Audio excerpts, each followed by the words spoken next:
In this episode of Biblical Unlocks, we will go through a chapter of the Bible and make it make sense in your life today. Studies routinely show that reading your Bible regularly significantly lowers symptoms of depression, anxiety, and anger, whilst also increasing forgiveness, compassion, and a sense of purpose. So if you enjoy episodes like this, please consider following and rating the show. It's free, helps me out a lot, and you can always change your mind later. Enjoy the show. Hello everyone. It's been a while, right? I haven't made a video in about 2 weeks because I thought that, I need a little bit of a break just because I've been making daily uploads for like 2 months and, university and all my studies got in the way. But I realized something, and that is I read the Bible not because it's a job or a chore, because I need to do it, right? I do it because without it, I know my thoughts will run rampant, and that's why I need to read the Bible.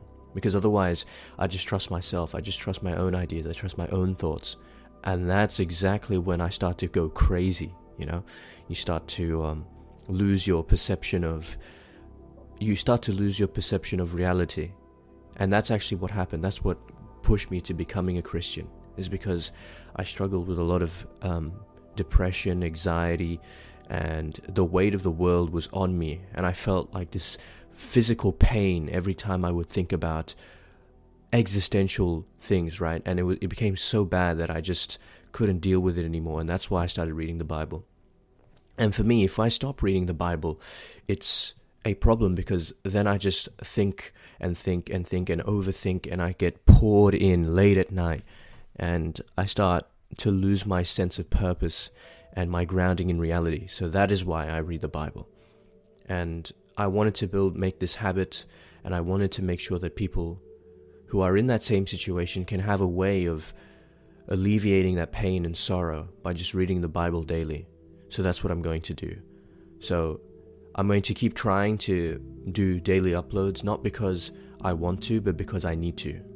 Not because I feel, or not because I trust my own thoughts, but I'm going to feel as though, not even feel, I'm just going to try and do as best as I can to stay consistent with this, because I know that it's going to benefit a lot of people, not least of all myself, because I can assure you the last few weeks have been really tough just because I wasn't reading the Bible regularly. So I really want to get back, not because I want to do better, but it's about building that relationship with Jesus.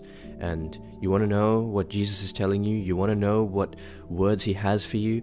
Read the Bible, and you will have the wisdom and knowledge and understanding to deal with anything that comes your way in your life. Okay, without further ado, let's read. We're going into Genesis 40. A little recap from last time. Joseph was wrongly accused of trying to sleep with Potiphar's wife. He used discipline, prudence, and he had that chastity to not give in to his temptations, because he distracted himself with work, and he made sure that his covenant was at the prime, most important position of his life, right? He put Jesus at the center, he put God at the center, and because of that, he had such a high regard for his relationship with God. He didn't view the sexual temptation of Potiphar as something to engage in, but rather he said his covenant was more important. And that's how we need to deal with sexual temptation and lust. You can watch last episode to have a little bit more of an understanding and a little bit better of a recap. But today we're going to be reading Genesis 40, and Joseph is going to be known as the interpreter of dreams in this chapter. And it's going to be important because he's going to hear the dream of a cupbearer, right? And he's going to hear the dream of a baker. Because Joseph is in prison right now because he's been falsely accused. And in prison, he's going to hear these dreams. And these dreams are actually going to foreshadow Jesus Christ. And it's going to be very interesting to see these direct parallels, okay? I'm going to go verse by verse, and I'm going to give you some deep biblical unlocks so that you are able to understand and apply the understanding from the Bible in your daily life. So let's go for it. Verses 1 to 4. Some time after this, the cupbearer of the king of Egypt and his baker offended their lord, the king of Egypt. Pharaoh was angry with his two officers, the chief cupbearer and the chief baker, and he put them in custody in the house of the captain of the guard, in the prison where Joseph was confined. The captain of the guard charged Joseph with them, and he waited on them, and they continued for some time in custody. Okay, so these are verses 1 to 4.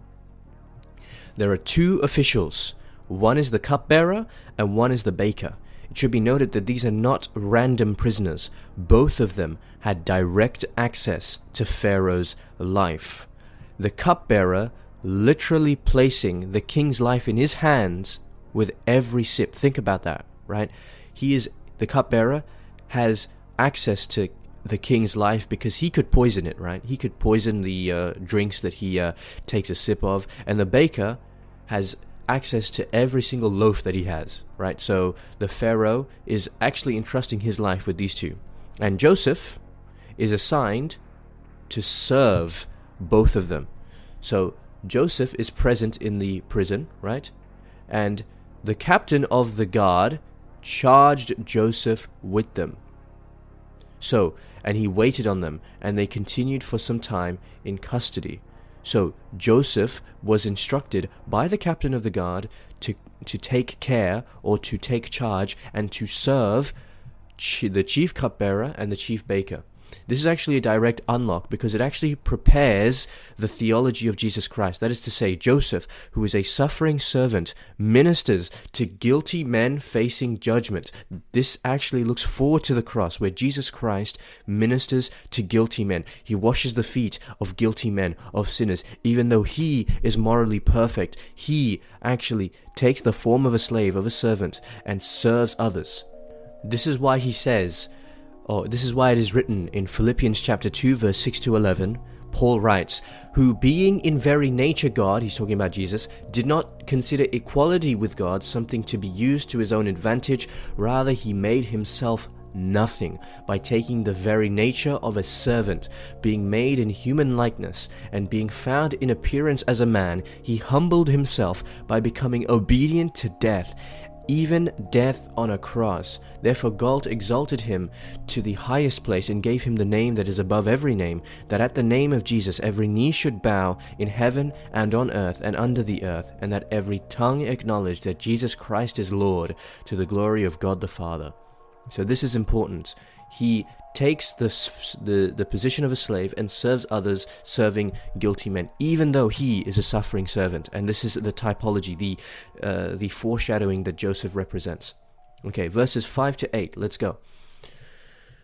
One night they both dreamed, the cupbearer and the baker of the king of Egypt, who were confined in the prison, each his own dream, and each dream with its own meaning. When Joseph came to them in the morning, he saw that they were troubled, so he asked Pharaoh's officers who were with him in custody in the master's house, "Why are your faces downcast today?" They said, "We have dreams," or "We have had dreams, but there is no one to interpret them." And Joseph told them, "Do not interpretations belong to God? Please tell them to me." Okay, so let's take a look. They are sad, both of the cupbearer and the baker, because there is no one to interpret their dreams. But then Joseph replies, "Do not interpretations belong to God?" That's Genesis chapter 40, verse 8. So Joseph actually explains his entire theology in one line. He denies self-glory and points to God as the true interpreter, as the true revealer, right? And this is important because Daniel, if you read Daniel chapter 2, verse 28, another impressive prophet of the Old Testament, he does the same thing. What does he say? Daniel says in 2:28, "But there is a God in heaven who reveals mysteries. He has shown King Nebuchadnezzar what will happen in the days to come. Your dreams and the visions that passed through your mind as you were laying in bed are these." So God in heaven reveals mysteries, according to Daniel. And what does Jesus himself say? In John chapter 5, verse 19, Joseph, right, is modeling the humility of Christ, because in John chapter 5, verse 19, Jesus Christ says, "The Son can do nothing of himself, but what he seeth the Father do, he does also." That is what we read in John chapter 5, verse 19. So here Joseph models humility. He recognizes that all interpretations belong to God. So tell them to me because I'm a vessel through which God acts. In the same way, you are created in the image of God. You bear God's image. We see that in Genesis chapter 1 verse 26 to 27. So if you bear the image of God, you are not the one who's interpreting. How easy would it have been for Joseph to say, let me do it, I can do it, or everything that you say, I can do it of my own accord? No, God acts through him and gives him the interpretation, and that's what's important to recognize in this particular passage. Okay, let's read verses 9 to 15. This is the cupbearer's dream. So the chief cupbearer told his dream to Joseph, and said to him, in my dream there was a vine before me, and on the vine there were 3 branches. As soon as it budded, its blossoms came out, and the clusters ripened into grapes. Pharaoh's cup was in my hand, and I took the grapes and pressed them into Pharaoh's cup, and placed the cup in Pharaoh's hand. Then Joseph said to him, this is its interpretation. The 3 branches are 3 days. Within 3 days Pharaoh will lift up your head and restore you to your office, and you shall place Pharaoh's cup in his hand, just as you used to when you were his cupbearer. But remember me when it is well with you. Please do me the kindness to make mention of me to Pharaoh, and so get me out of this place. For in fact I was stolen out of the land of the Hebrews, and here also I have done nothing that they should have put me into the dungeon. Okay, so the cupbearer's dream. 3 days, restoration is promised. In 3 days, that's what Joseph says. But then Joseph requests, hey, remember me when it is all well with thee. Remember me when it is well with thee. That is to say that I'm doing you a good thing here. I'm interpreting your dream through the power of the Lord Jesus Christ. So remember me when you are free. Does this not remind you of something else? We'll go into this in a little bit more detail, but remember me when you're in your kingdom, And then he also bears witness. He says, I have done nothing that they should have put me into this dungeon. So Joseph blends 2 things here. He trusts God will deliver him, right? He trusts God to interpret his dreams, but yet he still desires deliverance. And this plea, again, foreshadows the thief on the cross who says to Jesus, Lord, remember me when you are in thy kingdom, in Luke chapter 23 verse 42. Joseph is like Christ. He ministers to guilty men in prison. One he restores to life, and the other, we're going to see later what he does to the other. But yes, the thief on the cross. Verse 16 to 19. Now the chief baker is going to give his dream. When the chief baker saw that the interpretation was favorable, he said to Joseph, I also had a dream.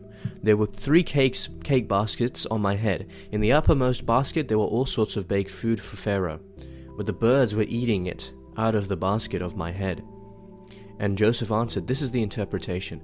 The 3 baskets are 3 days. Within 3 days Pharaoh will lift up your head from you and hang you on a pole, and the birds will eat the flesh from you. So 3 baskets, again 3 days, everything 3 days, 3 days, 3 days, right? 3 days later Jesus rose from the dead. 3 days he's going to be restored, right? But in this particular instance, in the baker's dream, 3 days after it represents, right, his judgment period, and after 3 days he will be executed. Joseph doesn't sugarcoat. He literally says, you're going to die in 3 days. And this is actually the 2 thief typology. This is the 2 thief motif that we see in the Gospel of Luke in verses 40 and 42, right? He's on the cross. Jesus Christ is on the cross. He's dying. And next to him are 2 thieves. One of them, right? One of them is saved and one of them is condemned. One of the thieves mocks and the other thief believes. One receives life and the other receives death. And this is what Joseph actually is trying to explicate. Joseph's prison ministry. Joseph is in prison and he is serving both of them. And as he serves both of them, one criminal looks to him and says, remember me in your kingdom. And the other criminal looks at him advantageously, and he's trying to determine, or he's trying to look to get something for himself, right? When his motivations are self-centered, that's when he is condemned. Okay. Verses 20 to 23, let's read. Final part of the chapter. On the 3rd day, which was Pharaoh's birthday, he had made a feast for all his servants, and he had lifted up the head of the chief cupbearer and the head of the chief baker among his servants. He restored the chief cupbearer to his cupbearing, and he placed the cup in Pharaoh's hand. But the chief baker he hanged, just as Joseph had interpreted to them. Yet the chief cupbearer did not remember Joseph, but forgot him. That's important, right at the end. The interpretations come true on Pharaoh's birthday. That's the first thing. The second thing is the cupbearer was restored, but he forgets Joseph. So God uses, it's important, because God uses, even though it seems as though the cupbearer has forgotten Joseph, we do not rely on the cupbearer for our eternal salvation. We don't rely on the cupbearer, we rely on God. Because this delay that might have seemed unjust in our eyes, God uses it justly to enact his perfect judgment. Because in Genesis 41, which is what we're going to see later, this delay, the fact that the cupbearer forgot to release Joseph, is actually going to prove really important, because Pharaoh is going to have troubling dreams in the next chapter, and the delays that we see are actually divinely precise to enact God's beautifully unfolding plan. And like Joseph was forgotten in prison, Christ's righteousness, right, his suffering is forgotten by us. We forget Christ in the same way the cupbearer forgot Jesus. Jesus Christ died and bled on a cross so that you may be saved, and yet we forget him. But remember, God always remembers and raises him up. So, important thing to remember here, I would say the key biblical unlock here, which is so important to wrap our heads around, is that Joseph is essentially the Christ between two criminals. The cupbearer represents life, and the baker represents death. Right? One man receives mercy and the other receives judgment, and Joseph stands in the middle as God's mouthpiece, and that's really important. Jesus can do nothing apart from the Father, and Joseph can do nothing apart from the Father. And even though men will forget you, God will not, because God always keeps his promises until the end of the age.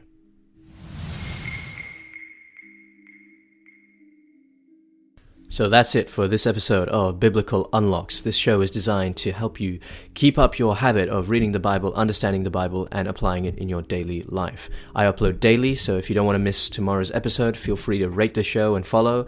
Otherwise, just have a blessed day. And always remember, if you're not in your word, you're in your feelings. Godspeed.